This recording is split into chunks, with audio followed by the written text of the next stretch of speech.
guys, binili namin yan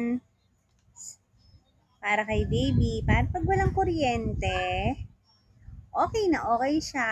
Actually, meron siyang kasamang solar para kapag walang kuryente, pwede sa solar magagamit pa rin. Tamang-tama yan kay baby.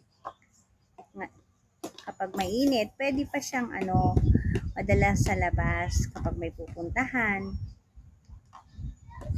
Hindi mainitan si baby. Yan nilalaro niya tuwan-tuwa.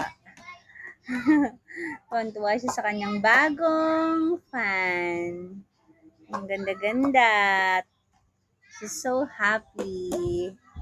Kanyang bagong fan. Baby! Baby! Smile! Smile muna!